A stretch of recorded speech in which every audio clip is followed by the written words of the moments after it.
We're at the high bay at Northrop Grumman, where we are about to get a bird's eye view of the sunshield. To tell us more about the sunshield, which is actually made up of 5 layers of a material called kapton, we have Andy Tao. He's the chief engineer for the sunshield. Andy, tell us first of all, what is the sunshield for? Well, the sunshield's main purpose is to keep the energy from the sun from getting to the telescope. JWST looks for very faint, basically thermal objects out in space. It's important to keep things really cold.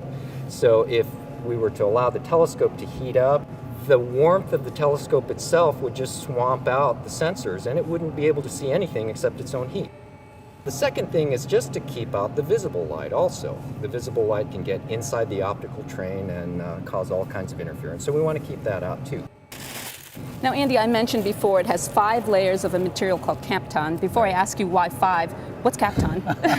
Kapton is essentially a space-age plastic film material. It's something that's been developed for a number of years, and we actually use it in our thermal insulation materials. Okay, and 5 layers, why is that? 5 layers, well, 6 would be too many and 4 would be too few. You've got this down. Yeah, well, it's actually has to do with the amount of energy that we need to reject from the sun. The sun is putting in a certain amount of energy, and we need to reject that and make sure it doesn't get to the telescope.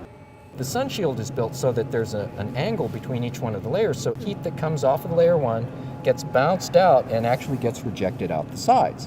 So if the spacecraft was down here, we actually have a couple of holes in the sunshield that allow heat to come up from the spacecraft and get pumped out through the sides. So the sunshield is sort of like a giant heat pump, passive heat pump. This is not the flight hardware, right? This is actually just a test article. That's right. This is one of our series of development articles, and a very important one. It's full size, and it's pretty close to flight, but there's some important differences. All right, ready to come down? Coming down.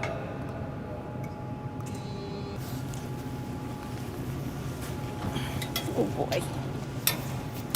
These layers that you see right now actually will be coated with a vapor deposited aluminum. Okay. And that aluminum, which you see here on the underside of the thermal covers, is 99.99% reflective.